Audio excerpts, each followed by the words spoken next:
Hello friends, welcome to my YouTube channel Hatim Ali's Life. বন্ধুসকল আজি আকৌ পুনৰে আপোনালোকৰ মাজলৈ আহিলো। আজি মোৰ আলোচ্য বিষয় হ'ব ধুন্দুলি খেতি। কিছুমানে কয় নীলাজি। তো নীলাজি বা ধুন্দুলি একে ধৰণৰ। তো বন্ধুসকল আপোনালোকে বা কি বুলি কয় আপোনালোকে কমেন্ট কৰি মোক জনাব। আৰু আপোনালোকে মোৰ ভিডিঅটো আজি স্কিপ নকৰিব। তো আৰম্ভণিৰ পৰা শেষলৈকে নিশ্চয় চাব, চালেহে গম পাব যে আজিৰ এই ভিডিঅটোৰ মাজেদি মই আপোনালোকক কি ক'ব বিচাৰিছোঁ আৰু এই খেতিৰ গ্ৰোথ হ'বৰ কাৰণে মই কি দিবৰ কাৰণে আপোনালোকক জনাম। আৰু গছৰ আগবিলাক ফুলি নাযাবৰ কাৰণে আৰু গছৰ আগবিলাক তেলতেলীয়া হৈ থাকিবৰ কাৰণে, পোকৰ পৰা হাত সাৰিবৰ কাৰণে কি দিব লাগিব খেতিত আৰু গোবৰ কিমান দিব লাগিব, A to Z কথা মই আজিৰ ভিডিঅ'ৰ মাজেদি আলোচনা কৰিম। আপোনালোকে মোৰ ভিডিঅ' কোন ঠাইৰ পৰা চাই আছে আপোনালোকক মই অশেষ ধন্যবাদ জনাইছোঁ। ইয়াত অলৰেডি 3 কঠা মাটিত ধুন্দুলি খেতি কৰা হৈছে, চিচিঙ্গা কৰা হৈছে, নীলাজি খেতি কৰা হৈছে, আপোনালোকে যি কয়। তো আপোনালোকে এটা কাম কৰিব লাগিব কি, এই খেতি কৰাৰ আগমুহূৰ্তত মাটি নিৰীক্ষণ কৰিব লাগিব। ওখ এঢলীয়া পলসুৱা অম্লতা বেছি থকা মাটিত এনেকুৱা ধৰণৰ খেতি কৰিলে বেছি ভাল। তাৰ কাৰণ মই কৈছোঁ, এই খেতি কৰাৰ প্ৰধান সময়টোৱে হ'ল কি, ফেব্ৰুৱাৰী, মাৰ্চ, এপ্ৰিল এই 3টা মাহত আপোনালোকে কৰিব। এই খেতি যে কৰিব তাৰ পিছে চাওক বৰ্ষাকাল আহি যাব। বৰ্ষাকালত এনেকুৱা ধৰণৰ চব্জি যদি আপোনালোকে বিকিম বুলি ভাবিছে বা মই যদি বিকিম বুলি ভাবিছোঁ, তেনেহ'লে কি কৰিব লাগিব, আমাৰ ওখ এঢলীয়া মাটি, অম্লতা বেছি হিউমাযুক্ত মাটিত এনেকুৱা ধৰণৰ খেতি কৰাৰ কাৰণে বৰ উপযোগী।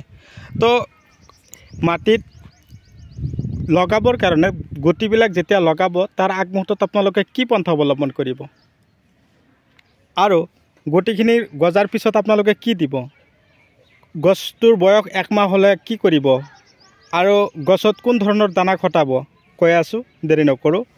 তো গজালি মেলাবৰ কাৰণে আপোনালোকে কি কৰিব, গুটিখিনি পচাব লাগিব। এটা ৰাতি পূৰা ভিজাই ৰাখিব লাগিব, তিতাই ৰাখিব, ৰাখি ৰাতিপুৱা একদম পূৰা সূতাৰ কাপোৰত মেৰাই গোবৰৰ মাজত, শুকান গোবৰৰ মাজত থৈ দিব। 2 দিনমান থৈ দিয়াৰ পিছত চাব ধুনীয়াকৈ গজালি মেলিছে। সেই গুটি আনি এঠাইতে দুটা গুটি লগাই দিব।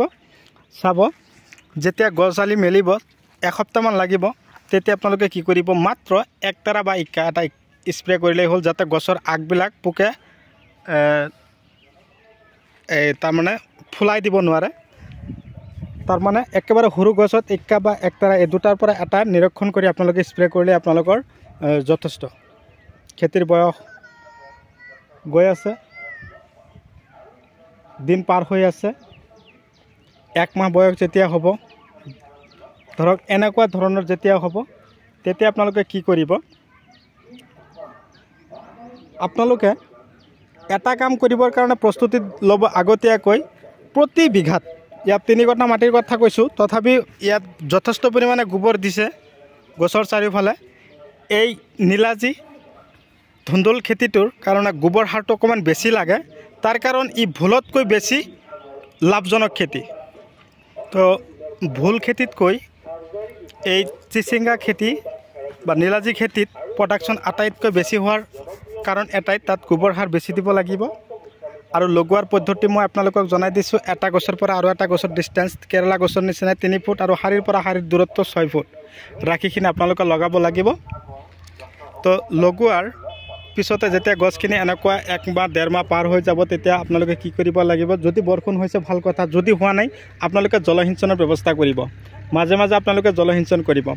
গছৰ বয়স যেতিয়া 1 মাহ 5 দিন 1 সপ্তাহ পাৰ হৈ গ'ল, তেতিয়া আপোনালোকে কি কৰিব, 10-26 10 কিলো, 3 কঠা মাটিৰ কথা কৈছোঁ মই বিঘাৰ কথা কোৱা নাই আজি। 3 কঠা মাটিত 10 কিলো 10-26 10 কিলো ইউৰিয়া,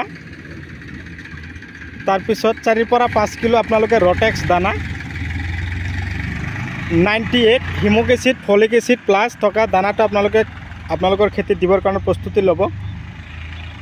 আৰু যেতিয়া চাব 2টা এটাকৈ ফলন আহিবলৈ আৰম্ভ কৰিছে, তেতিয়া আপোনালোকে বায়' গোল্ড এই দানাটো আপোনালোকৰ খেতিত দিবৰ কাৰণে আগ্ৰহী হ'ব। চাব অলপ কেইদিনৰ ভিতৰতে আপোনালোকৰ গছখিনি একদম পূৰা স্পীডত উঠিব আৰু চাঙত গৈ ফলন লাগিবৰ কাৰণে প্ৰস্তুতি ল'ব। এতিয়া কথা হ'ল 98 হিমক এচিড প্লাছ ফলিক এচিড এইটো দানাৰ কাম কি? ই কেৱল গছৰ গ্ৰোথ কৰিব, হৰমনৰ কাম কৰিব আৰু ফল বৃদ্ধি কৰিব। না ৰটেক্স যিটো দানা আছে, ৰটেক্স দানাৰ কাম হ'ল শিপাৰ কাম আৰু গছৰ বৃদ্ধি। তাৰপিছত মই যিটো কৈছোঁ বায়' গল্ডৰ কাম হ'ল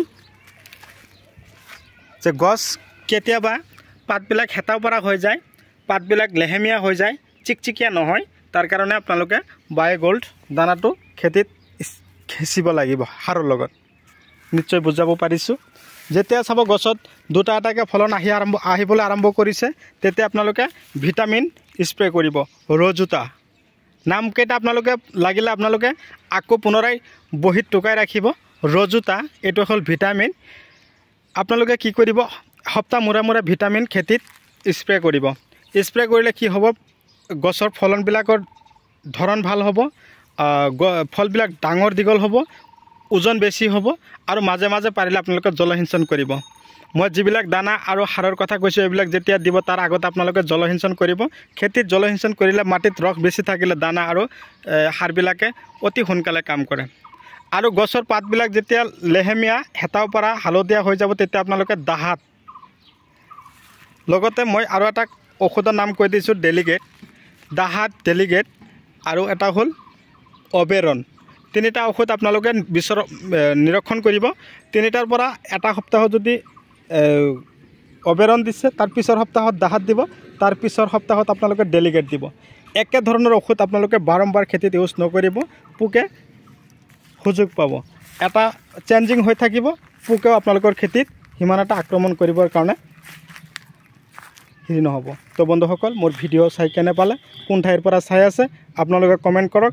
আৰু যদি আপোনালোকৰ কিবা দানা ঔষধৰ প্ৰয়োজন হৈছে, যদি আপোনালোকৰ ফালে বিচাৰি পোৱা নাই, মই যিখিনি দানা ঔষধৰ নামখিনি আপোনালোকক কৈ দিলোঁ, এই ভিডিঅ'টোৰ মাজেদি আপোনালোকৰ ঘৰৰ কাষতে ওচৰ চুবুৰীয়াত যদি দোকানত তেনেকুৱা দানা ঔষধখিনি আপোনালোকে বিচাৰি পাইছে, তেনেহ'লে আপোনালোকে তাৰ পৰা কিনিলে আপোনালোকৰ খেতিত ইউজ কৰক। যদি বিচাৰি পোৱা নাই আপোনালোকে মোক যোগাযোগ কৰক। মই এটা কথাই কৈছোঁ, আমাৰ খাৰুপেটীয়া চব্জিখিনিৰ লগত আপোনালোকৰ চব্জিখিনিৰ কেতিয়াও নিমিলে, কিন্তু মিলাবৰ কাৰণে আপোনালোকে কি কৰিব লাগিব, কেনেকৈ আগবাঢ়িব পাৰিব, কি ধৰণে আগবাঢ়িলে, কি ধৰণৰ খোজ আগফালে দিলে আমি আগবাঢ়িব পাৰোঁ। তো কথা হ'ল কেৱল খাৰুপেটীয়াৰ মানুহে খেতি কৰিব জানিব, সেইটো কথা একেবাৰে ভুল কথা। আমিও যাতে খেতি কৰিবৰ কাৰণে আগ্ৰহী হওঁ, আমাৰ খেতিৰ পৰা বিঘাই প্ৰতি যাতে আমি 10ৰ পৰা 15 কুইণ্টেলকৈ আমি চব্জি উঠাব পাৰোঁ, আমি যাতে বিকিব পাৰোঁ, সেয়া আমাৰ মূল উদ্দেশ্য। তো বন্ধুসকল, আপোনালোকৰ লগত মই আছোঁ। আপোনালোকৰ যি লাগে, কেতিয়া কি সহায় লাগে মোক আপোনালোকে ফোন মাৰিব, মই আপোনালোকক যিমান পাৰোঁ সহায়ৰ হাত আগবঢ়াম। তাৰে কামনাৰে আজি মই আপোনালোকৰ মাজৰ পৰা বিদায় লৈছোঁ। পৰৱৰ্তী ভিডিঅ'ত মই আপোনালোকক পুনৰাই লগ পাম। ধন্যবাদ।